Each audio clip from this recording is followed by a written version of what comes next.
confiance en un gouvernement qui s'est trompé par 2 fois en nous mettant en place un agenda, puis en mettant en place un budget qu'ils viennent de jeter à la corbeille. Mesdames, Messieurs, l'ampleur du désastre se lit en quelques chiffres.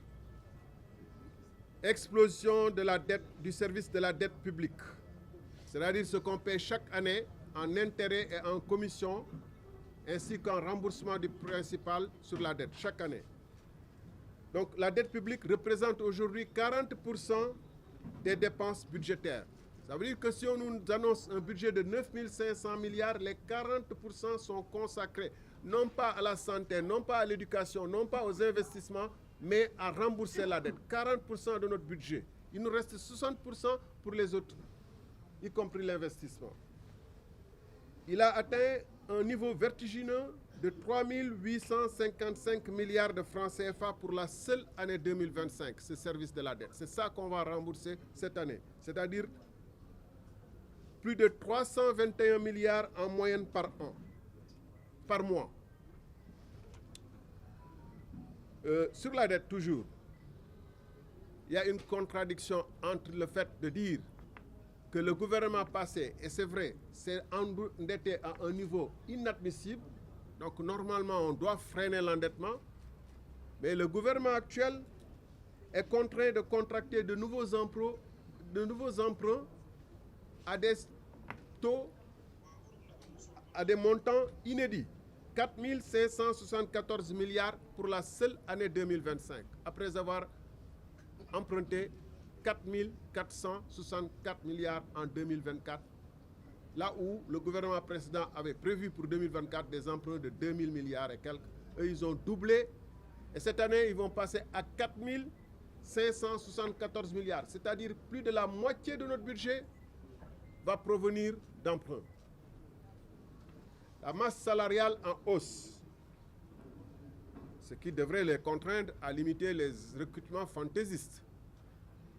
Mais au lieu d'une analyse sérieuse prenant en compte les régimes privilégiés, les fonds communs, les fonds, etc., le Premier ministre s'attaque indistinctement aux médecins, aux étudiants, dont on dit qu'ils représentent trop d'argent, qu'on paie même plus de bourses que la Côte d'Ivoire, alors que le fond du problème, c'est l'injustice que représentent les fonds communs.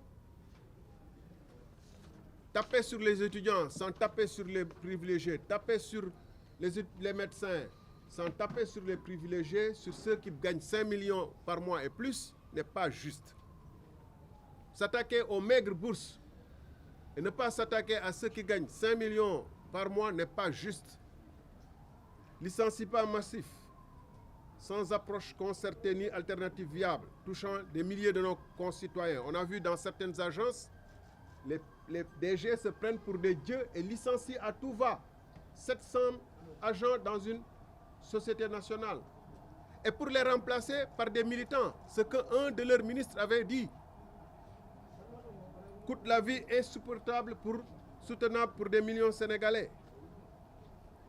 Et surtout, ce qui traduit qu'ils ont du mal à payer les salaires et qu'ils font des arrangements pour retarder le paiement de montants dus, c'est l'affaire du décret perdu du SAES, qui braque le SAES et qui les contraint aujourd'hui à aller en grève, qui les pousse à aller aujourd'hui en grève.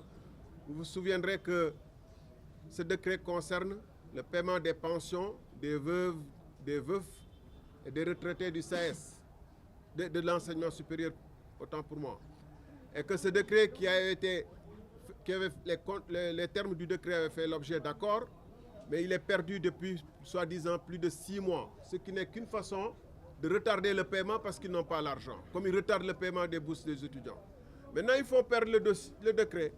Et ils disent que le décret, depuis 6 mois, est perdu. Mais est-ce qu'un décret peut se perdre entre la présidence, la primature, le ministère de l'enseignement supérieur, alors qu'il est dans les machines et qu'il suffit de faire contrôle-P pour taper encore, pour imprimer à nouveau le décret et le signer. Et j'en passe donc.